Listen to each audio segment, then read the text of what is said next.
to this last Sunday, and then because I'm terrible at sending out links, all of the videos have been made public on there. I'll eventually organize them into playlists so it's easier to find the various studies and whatnot, but that's all available, so you can view the page, share the page as you like. I'll send out the link to the YouTube channel again, maybe tomorrow, and so that y'all have access to that. So as you are gone on a Sunday school or on Wednesday night, or you want to share it with someone else, well, you'll just be able to do that without any issues. But all that being said, let's open up to the book of Amos this evening.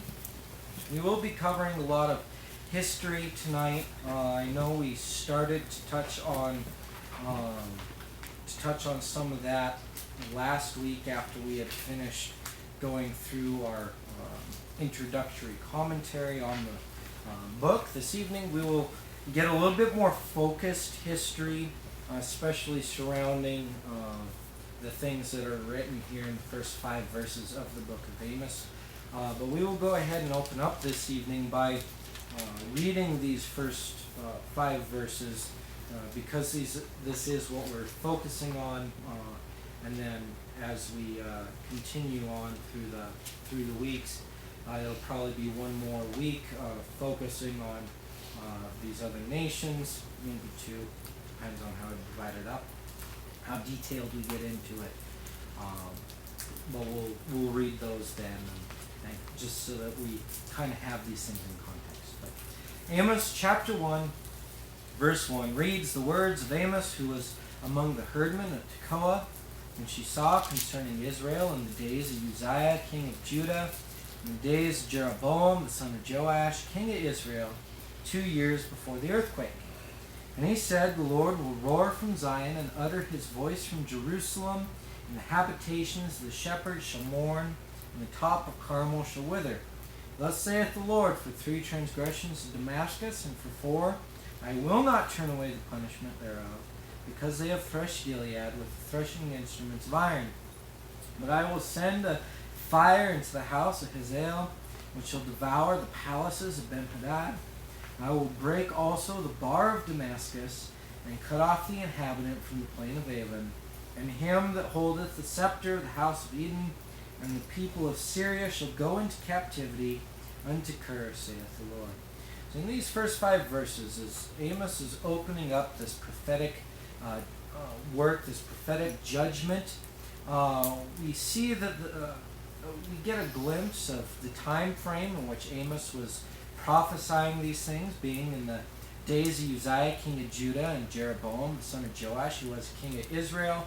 And we find this time indicator, 2 years before the earthquake. Before we get into that earthquake, let's talk about who Uzziah was. Let's turn over to 2 Chronicles chapter 26. One of the important things for us to really truly appreciate these prophets is being able to put them in their historical context in the narrative of the rest of the Bible. And the minor prophets often just kind of show up. We're given information about who the prophet was, maybe a little bit about his lineage, the time that he prophesied, and then it jumps right into the prophecy. We understand in other prophetic works, especially in the narrative that is painted in the Kings and the Chronicles, we get a larger picture of what is going on in the world. I suppose we will digress before we get to 2 Chronicles. One good example of this is in 1 Kings chapter 17, as Elijah the prophet comes into the picture, and we'll just roll over there. And Elijah the Tishbite, who was of the inhabitants of Gilead, said unto Ahab, As the Lord God of Israel liveth, for whom I stand, there shall be nor dew nor rain these years, but according to my word. And the narrative of the book of the Kings gives us the context surrounding this. Elijah pops into the scene here in chapter 17, but we are already aware of who Ahab is as a king. He's introduced as the son of Omri. Chapter 16, verse 25. But Omri wrought evil in the eyes of the Lord and did worse than all that were before him. So we know that Ahab was the son of a very wicked king. We know that he was the son of a king of Israel. The Omri dynasty was one of treachery, one of idolatry. Omri was a general for his predecessor.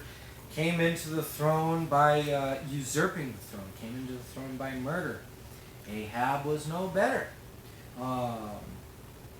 Here in the opening of 1 Kings chapter 17, we find that even as Elijah comes in, he is prophesying to Ahab, to this wicked king, well, there won't be any dew or rain for 3 years. 1 Kings chapter 18, perhaps one of the most memorable, one of the most recognizable chapters in the entire accounting of the kings, gives us this showdown between Elijah and the 400 prophets of Baal. Right? We know and we understand this prophecy. We can remember this prophecy. It's significant to us as this great showdown between Yahweh, God of Israel, and the prophets of Baal, because of the context that we have surrounding it from the chapters before the chapters after. We don't always get this context for the minor prophets, Amos being one of these. And so in an effort to help us appreciate the words of Amos, this oracle of Amos, as he is prophesying against ultimately Israel, the nation of Israel, we're going to talk this evening a little bit about the kings that are mentioned there in the first verse. Uzziah is a very important king when it comes to indicator of time. He is mentioned in two other prophets, one of them being Isaiah. Isaiah 1:1 reads the vision of Isaiah, son of Amos, that he saw concerning Judah and Jerusalem in the days of Uzziah, Jotham, Ahaz, Hezekiah, kings of Judah. Hosea also. Hosea 1:1 reads the word of the Lord that came unto Hosea, son of Beeri, in the days of Uzziah, Jotham, Ahaz, Hezekiah, kings of Judah, and in the days of Jeroboam, the son of Joash, the king of Israel. We see that something about the reign of Uzziah, something about the reign of Jeroboam II was significant enough in the nations of Judah and of Israel that God began to send prophets to these nations, prophesying things to them, prophesying things against them, especially toward Israel. Right? This was a very significant period of time in the history of these nations. That should not be forgotten. But let's pick back up where I said that we were going to, over in 2 Chronicles chapter 26. And let's learn a little bit about who King Uzziah was. In order for us to understand why this was a significant period of time for these nations, we have to understand who their kings were when they came into power, their reigns, and the spiritual condition of the nations during this time, condition of the nations at this time. So, 2 Chronicles chapter 26, beginning in verse 1, reads, And all the people of Judah took Uzziah, who was 16 years old, and made him king in the room of his father Amaziah. He built Eloth, restored it to Judah. After that, the king slept with his fathers. 16 years old was Uzziah when he began to reign, and he reigned 52 years in Jerusalem. His mother's name also was Jechaliah of Jerusalem. And he did that which was right in the sight of the Lord, according to all that his father Amaziah did. And he sought God in the days of Zechariah, who had understanding in the visions of God, and as long as he sought the Lord, he made him to prosper. And when he went forth and warred against the Philistines, broke down the wall of Gath, the wall of Jebna, the wall of Ashdod, and built the cities of Ashdod and among the Philistines. God helped him against the Philistines, against the Arabians that dwelt in Gerbal and Mehum. Y'all can read that one. The Ammonites gave gifts to Uzziah, and his name spread abroad, even unto the entering in of Egypt, for he strengthened himself exceedingly. And then we continue reading on. If you continue reading on in this accounting of Uzziah's life, you'll find that he was strengthened greatly. He made great effort to bolster the defenses of Jerusalem. We read that in verse 9, how he fortified the city of Jerusalem. He expanded the borders of Judea, and then pride crept into his heart. And at a certain point in his reign, he was lifted up in pride, and he went into the temple. He dressed himself in holy garments. He went into the temple and intended to offer incense in the temple. He was stopped by the priests there. He was confronted by them. Even as he entered into the temple, the priest told him, "Don't do this." Right? This thing that you are intending to do, God commanded that only the priests were allowed to do this. Only the priests were allowed to offer incense in the temple. Well, whatever Uzziah's heart condition was at the time, he presumed himself to be in such favor with God, to be in such good graces with God, that he could enter into the temple and offer incense himself. The priests reminded him, "No, you cannot. You cannot do this thing." And Uzziah, in anger and in wrath, we read over in verse 19, 20, 21, that as he threatened the priests with death, God struck him with leprosy. The reason why I bring this up is because Josephus, in the Antiquities of the Jews, writes this about Uzziah and about this earthquake. Right? We read, this was 2 years before the earthquake that Amos wrote these prophecies against these nations surrounding Israel, against Israel, Judah being mentioned. Josephus, in Antiquities of the Jews, writes, while Uzziah was in the state and making While Uzziah was in the state and making preparations, he was corrupted in his mind by pride and became insolent. And this on account of that abundance which he had of things which will soon perish, and despised that power which is of eternal duration, which consisted in piety towards God and the observation of his laws. So he fell by occasion of good successes of his affairs, and was carried headlong into the sins of his father, which the splendor of that prosperity he enjoyed, and glorious actions he had done, led him into, while he was not able to govern himself well about them. Accordingly, when a remarkable day was come, and a general festival was to be celebrated, he put on the holy garment, and went into the temple to offer incense to God upon the golden altar, which he was prohibited to do by Azariah the high priest, who had 80 priests with him, and who told him that it was not lawful for him to offer sacrifice, and that none besides the posterity of Aaron were permitted to do so. And when they cried out that he must go out of the temple and not transgress against God, he was wroth at them and threatened to kill them unless they would hold their peace. In the meantime, a great earthquake shook the ground, and a rent was made in the temple, and the bright rays of the sun shone through it, and fell upon the king's face, insomuch that the leprosy seized him immediately, and before the city, at a place called something that I can't pronounce, half the mountain broke off from the rest on the west, and rolled itself 4 furlongs, and stood still at the east mountain, until the roads, as well as the king's garden, were spoiled by the obstruction. Now as soon as the priests saw that the king's face was infected with leprosy, they told him the calamity that he was under, and commanded that he should go out of the city as a polluted person. Hereupon he was so confounded at the sad distemper and sensible, that he was not at liberty to contradict, that he did as he was commanded and underwent this miserable and terrible punishment for an intention beyond what befitted a man to have, and for that impiety against God which was implied therein. So he abode out of the city for some time and lived a private life, while his son Jotham took the government, after which he died with grief and anxiety at what had happened to him.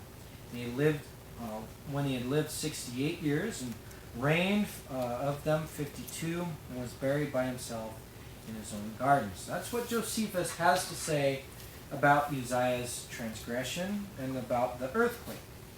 Now, the reason why I bring Josephus into it is because he is heralded as a very reliable witness, very reliable accounter of the history of the Jews. If we want context surrounding some of these things that we read in the scriptures, it is better, I think, to go to these people who have a reputation of being reliable in their accountings, reliable in their penning of history of these things that have happened.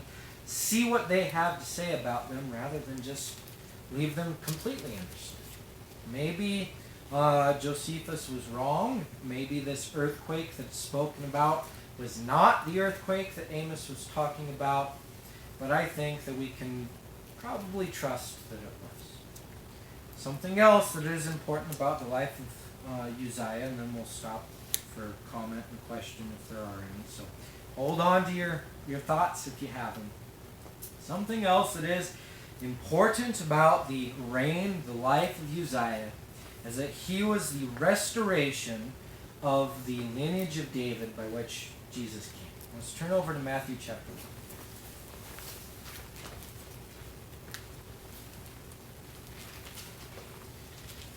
Matthew chapter 1 opens up with a genealogy going from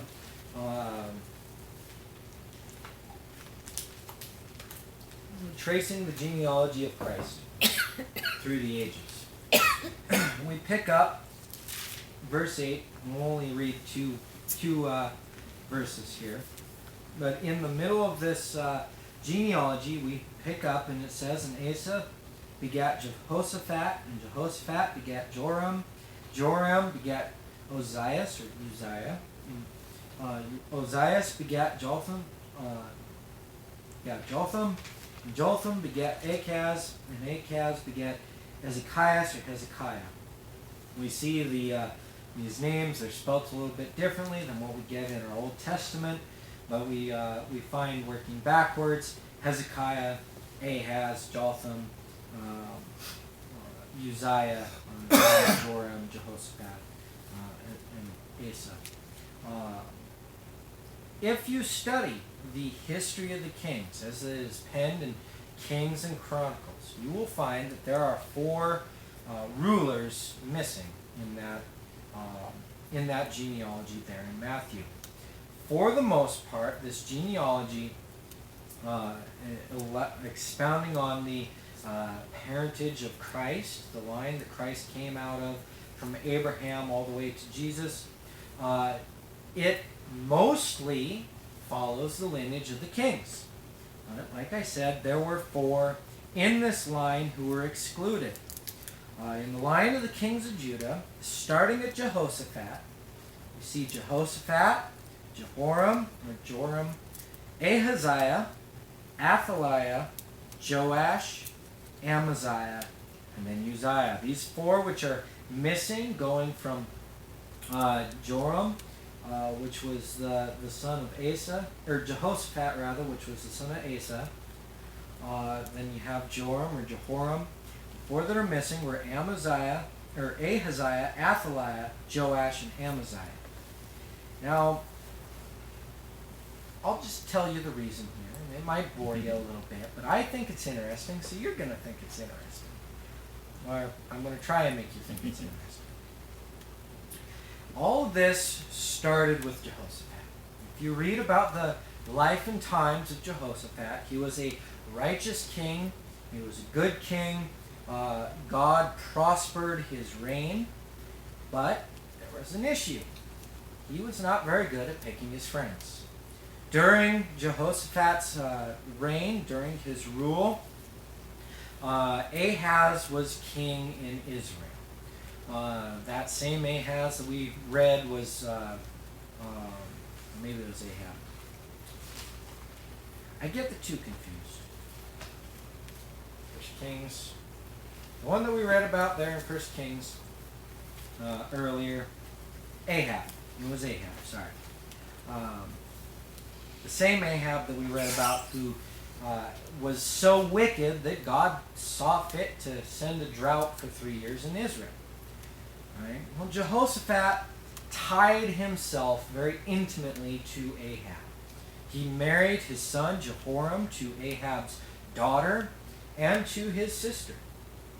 And creating a political and military alliance that, for at least a time, did help Judah prosper. But there was suffering that came of this. Well, Jehoshaphat was a righteous king. Jehoram was not. Jehoram struggled. He had 2 wives who were directly related to a very wicked king in Israel, to a foreign power.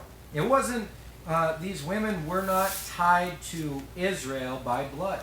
These women were descendants of Tyre. And we'll go into a little bit more of their history probably next week. But they were, they had direct link, blood ties to the priests of the gods of Tyre.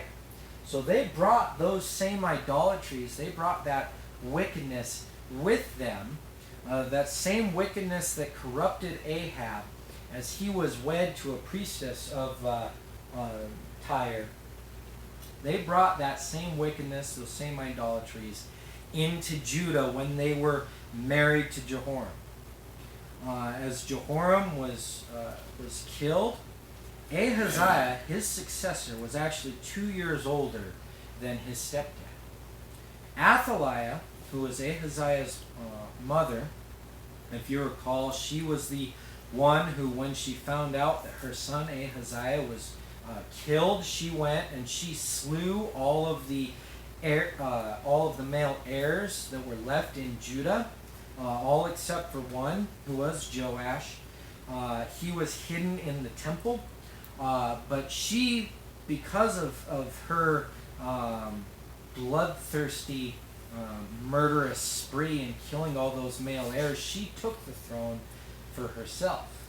When she was still wed to Jehoram, she saw fit that her son, not a heir of Jehoram, was put on the throne of David. For the succession of 4 kings, there was not a legitimate heir of David on the throne of Judah. There wasn't, because of this grand conspiracy of these women who were married to Jehoram, these idolatrous women. So we see that Ahaziah, he was a direct descendant from a priestess of Tyre, priestess of those foreign gods, and we aren't told who his father is. It appears that Jehoram adopted him, at least in status, that he was the male heir.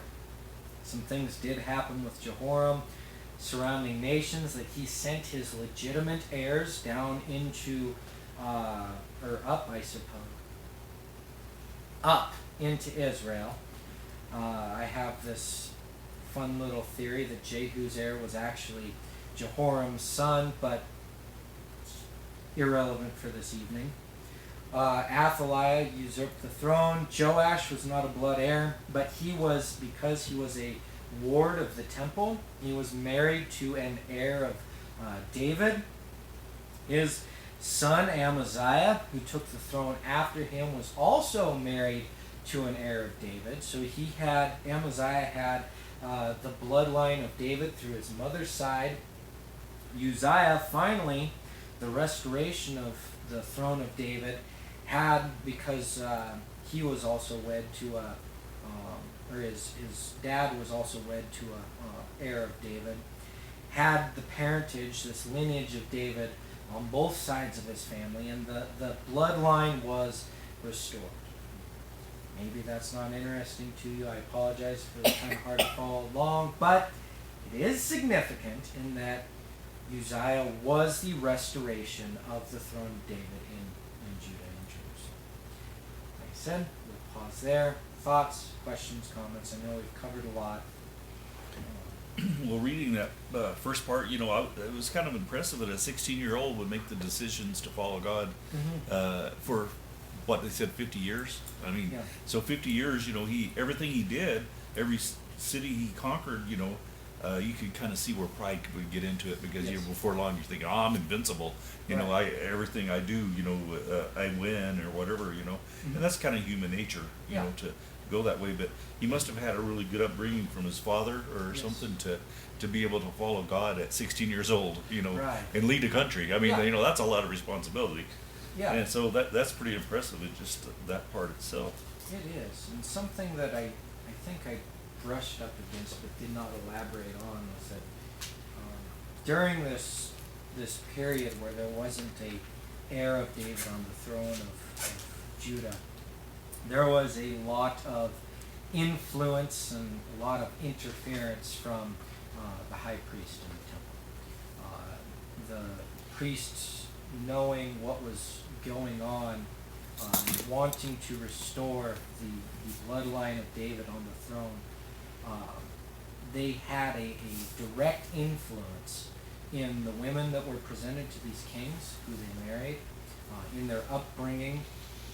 If you're familiar with the accounting there in the Kings, as these men were brought up, Joash was raised in the temple. He was raised up under the direct supervision and instruction of the high priest. In fact, it was after the high priest died, Joash was a good king until the high priest died, and then he went off on his own way. But we find that they were very intimately connected with the teachings of God. Whether or not they actually decided to follow these instructions, it's their own prerogative. But they did a very good job, I think, of making sure that these men who were going to be kings at least had instruction in the laws of God and how to rule righteously, right? The expectations of rule. Yeah. Good thoughts. Are there any others?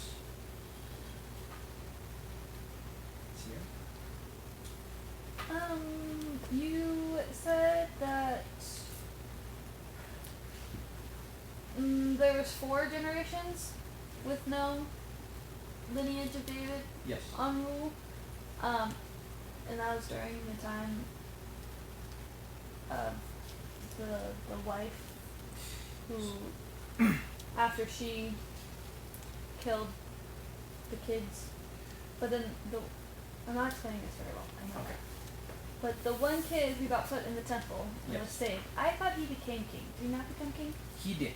So, what, and I'll elaborate just a little bit more now that I was trying to cover a lot of history in a short period of time, so I kind of brushed over some things and maybe didn't explain it clearly. So Jehoram was bloodline of David, right? He was a king who was meant to be there. When he had to send all of his legitimate heirs out of the kingdom because someone was coming in and killing all of his heirs during a period of time when things were really uncertain. He had already been married to Athaliah, but he didn't have a legitimate heir left there in Israel. Athaliah, rather than encouraging him to send for his heirs, right, or for one of his right, sorry if I'm butchering this, one of his right heirs, having him come back from Israel where he was sent, encouraged him to just set up Ahaziah as his regent and as the person to come in after he had died. Right, so that's where Ahaziah, he's the first of these 4 kings who had no right to the throne. Ahaziah only ruled for a couple of years, and then he was killed. I can't remember by who, the circumstances surrounding his death, but he was killed. Athaliah, his mother, then proceeded to kill all the heirs that were left there, took the throne for herself. She ruled for a few years until the high priest basically had enough. I think it was like 6 years. While they were raising Joash to be a king, they came in and they killed her. I think she was beheaded with a sword. Joash was Ahaziah's son. He was Ahaziah's heir. So for whatever reason, Athaliah wanted to kill all of her grandchildren. I'm not really sure why. Joash was Ahaziah's rightful heir. Not in the line of David, but of the bloodline of her son. So Joash, raised up in the temple, became king. Because he was raised up in the temple, he had intimate ties with these people. They were able to choose a wife for him. They chose a wife out of the line of David, married him to her. So his heir, Amaziah, his mom was of that same line, of that same lineage. Amaziah is also wed to a woman of David, and then we have Uzziah as the restored line of David. So, yeah, Joash was not of the line of David, but he still became king. He's one of the ones that was there in that lineage. I feel like I probably didn't explain that any better. I apologize. That sounds pretty good. You did. Yeah. I felt like you went, like, Yeah. I didn't need all of that, But does that kind of make sense? yeah, I Answer just your question? needed, Okay. for some reason I thought I don't know names. The kid who got put in the temple, I thought was part of line of David. Yeah. So that's the only thing you clarified. No, and this is one of those times when extra visual aids would help, being able to see a timeline, maybe a family tree or something. But yeah, it's something that not many people will take time to explore, to point out, but it is, I think, important. Like I had said, I have a personal theory of mine, and I can't exactly back it up with anything more than the fact that Jehu's heir and Jehoram's son share a name. There are a lot of kings of Israel and of Judah who shared names, usually separated by a generation or two. But for whatever reason, Jehoram's direct heir and Jehu's heir, who were right about the same time, alive at the same time period, had the exact same name, and it would seem, at least to me, that when Jehoram sent his heirs to Israel for their safekeeping, that God in his providence saw fit to make sure that there was still a direct descendant of David on the throne in the promised land, even though it wasn't from Jerusalem, but it was in Samaria. Saw fit that there was a direct descendant of David on the throne, even during the time when there was not a direct descendant of David on the throne in Judea. Like I said, I can't prove that, but times kind of work, and it fits in with the character and the providence of God. That's something that he would do. So he had told David that there would be an heir on the throne in perpetuity, essentially. Where were we at? I guess now's a good enough time to talk about Jeroboam. That's kind of who Uzziah was. Jeroboam, we pick up his account in 2 Kings chapter 14.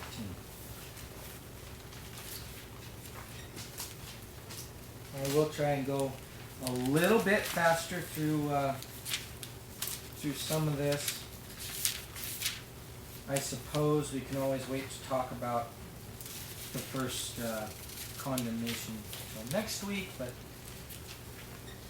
we'll try and make it there. 2 Kings chapter 14, we'll just pick up in verse 23. In the 15th year of Amaziah, the son of Joash, king of Judah, Jeroboam, the son of Joash, king of Israel, began to reign in Samaria, and reigned 41 years. And he did that which was evil in the sight of the Lord. He departed not from all the sins of Jeroboam, the son of Nebat, who made Israel to sin. He restored the coast of Israel from entering Hamath to the sea of the plain, according to the word of the Lord God of Israel, which he spoke by the hand of his servant Jonah, the son of Amittai the prophet, which was of Gath-hepher. For the Lord saw the affliction of Israel, that it was very bitter, for there was not any shut up, nor any left, nor any helper for Israel. And the Lord said not that he would blot out the name of Israel from under heaven, but he saved them by the hand of Jeroboam the son of Joash. And the rest of the acts of Jeroboam, and all that he did, and his might, how he warred, and how he recovered Damascus and Hamath, which belonged to Judah, for Israel, are they not written in the chronicles of the kings of Israel? Jeroboam slept with his fathers, even with the kings of Israel, and Zechariah his son reigned in his stead. During the time of Uzziah, and during the time of Jeroboam II, God had provided to both Israel and Judah a time of great prosperity. We read when we were looking at Uzziah about how he went in and began to conquer some of the cities down to the south of Judea, down into here that they had lost to various raids by the Edomites and such. He also provided a great time of restoration for the land of Israel under Jeroboam II. Jeroboam II was perhaps the wealthiest king to reign in Israel's history apart from Solomon. He had a time of under his rule of great prosperity. Now, when God had promised the land of Israel to the Israelites as they were going into the land to conquer it, he essentially told Israel that they would rule all the land from the river Euphrates, which is up here. Haran, where Abraham departed from, is way up here. It's about 100 miles removed from the river Euphrates. Abraham dropped down, he crossed the river Euphrates, and he began to tour this land. After he crossed the river Euphrates, God basically brought him through the entirety of the land that he had promised to his descendants. Israel never conquered any farther north than about here. So there's a 300-mile area up to the north of Israel that Israel had never conquered. Under Solomon, they had military and trade influence all the way up into here, almost to the river Euphrates, all these different towns and cities that were following along the edge of the desert and such in here. They had trade influence up here. The only other time that happened was under the reign of the king Jeroboam. He also had a sphere of influence that reached almost up to the river Euphrates. It was a very prosperous time for Israel. It was a very prosperous time for Judah. As they, under the what's the word I want? Not consecutive, but when two times or two reigns overlap. What's the word for that? It starts with a C. Concurrent. Concurrent, thank you. Under the concurrent reigns of Uzziah and Jeroboam, God was giving them almost a final opportunity to turn their hearts toward Him. He provided this time of prosperity, and He made knew that this is what was going on. This was the time period in which God began to send all these prophets to Israel and to Judah. It was during this time of great prosperity in the land. It was during this time, the restoration of the throne of David in Judah. It was during a time when neither nation had any excuse not to turn their hearts toward God. When we pick back up in Amos, when we begin to read about what it was that the Lord had declared against the nations surrounding Israel, against Israel itself, it was during a time, these prophecies came during a time when they saw the full grace of God. And so, as we pick up in Amos, and we read through how God is declaring to each of these nations immediately surrounding Israel for 3 transgressions, and even for 4, I have made these judgments against you. I will destroy you, I will take you out of the land, I will consume you with fire. These prophecies were made in a time when they could see directly the hand of God in Israel, the prosperity that He brought. These prophecies were like a final plea to these Gentile nations, to the nation of Israel. Get your hearts right. You will be destroyed. You will justifiably be destroyed for the sins which you have committed, both against my people in the things that you have done to them, but also against me and against yourselves in the idolatries that you've committed. Turn your hearts back to me. These don't have to happen yet. Well, we